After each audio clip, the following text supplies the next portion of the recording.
দ্বিতীয় আসমান আরো বড়, তৃতীয়টা আরো বড়, যত উপরে ঊর্ধ্বাকাশের যত কাহিনী একটার চেয়ে একটা বড়, এরকম 7টা আকাশ। তার উপরে সিদরাতুল মুনতাহা, বর্ডার এরিয়া। তার উপরে লা জামান লা মাকান, ওইখানে সময়ের হিসাব নাই, স্পেস নাই, সময় নাই। কারণ আল্লাহরের সময় দিয়ে বাঁধা যায়? আমাদের যেমন বসতে জায়গা লাগে, আল্লাহর পজিশন নিতে কি জায়গার প্রসঙ্গটা আসে না? কারণ লাইসা কামিসলিহি শাই, উনি কারো মতো না, উনি উনার মতো। ওয়ালাম ইয়াকুল্লাহু কুফুয়ান আহাদ, তার মতো কেউ নাই। তো তিনি কার মতো? তিনি তার মতো। তার উপরে হচ্ছে আল্লাহর কুরসি, তার উপরে আল্লাহর আরশ, সেখানে আল্লাহর পর্দা। এই পর্দার পেছনে আল্লাহ তাআলার সত্তা। আমাদের বাড়ির পর্দাগুলো কি দিয়ে তৈরি বলেন তো? কাপড় দিয়ে। আল্লাহর পর্দাগুলো আলো দিয়ে তৈরি, নূরের পর্দা। পর্দাটাই আলো। এজন্য সাহাবারা জিজ্ঞেস করেছিলেন, ইয়া রাসূলুল্লাহ হাল রাআইতা রাব্বাক, আপনি কি মেরাজের রাতে আপনার রবকে দেখেছিলেন? রাসূল সাল্লাল্লাহু আলাইহি ওয়াসাল্লাম বলেছিলেন, নূরুন আন্না আরাহু, উনি তো নূর, আলোর পর্দা, চোখ ঝলসে যাওয়ার মতো অবস্থা, আমি কিভাবে দেখবো? তার মানে সরাসরি দেখেননি। আল্লাহ তাআলার সাথে সিক্রেট মিটিং হয়েছিল, কনভারসেশন হয়েছিল, কথাবার্তা হয়েছিল। তার উপরে হচ্ছে আরশ।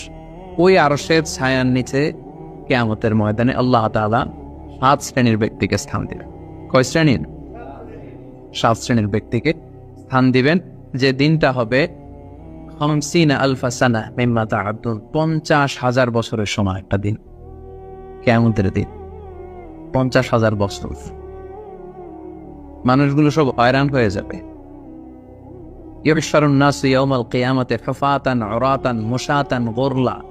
রাসূল সাল্লাল্লাহু আলাইহি ওয়াসাল্লাম বললেন, প্রতিটি মানুষ হুফাত, কারো পায়ে জুতা নেই। আমাদের প্রত্যেকের জুতা আছে না আজকে? সেদিন জুতা থাকবে না। উরাতান, নেকেট, উলঙ্গ। গাড়ি নাই, কিছু নাই, ঘোড়া নাই। গুরলা, জন্মদিনের পোশাকে সবাই পাগলের মতো। আমাদের আশা বলেন, ইয়া রাসূল, এটা কেমন কথা? কারো গায়ে যদি ড্রেস না থাকে তো সবাই লজ্জা পাবে না? একে অন্যকে দেখে হাসাহাসি করবে না? আল্লাহ রাসূল সাল্লাল্লাহু আলাইহি ওয়াসাল্লাম বললেন, লিকুল্লি ইমরিইম মিনহুম ইয়াওমা ইদিন শাআনু ইউগনি। আয়েশা, সেদিনটা এত ভয়ঙ্কর হবে যে অন্যের কি অবস্থা এটা চিন্তা করতেই সে ভুলে যাবে। নিজের অবস্থা নিয়ে এত পেরেশানিতে সে থাকবে, ঘর্মাক্ত, ক্লান্ত, শ্রান্ত, পেরেশান। সূর্যটা একেবারে মাথার কাছে চলে আসবে। সূর্যের তাপে মাথার মগজগুলো গলে নাকের ছিদ্র, কানের ছিদ্র দিয়ে বেয়ে বেয়ে পড়বে। জিহ্বাটা কুকুরের মতো বেরিয়ে আসবে সামনের দিকে। মানুষ হাঁপাতে থাকবে, দৌড়াতে থাকবে, ক্লান্ত শ্রান্ত, কেউ কাউকে চেনে না।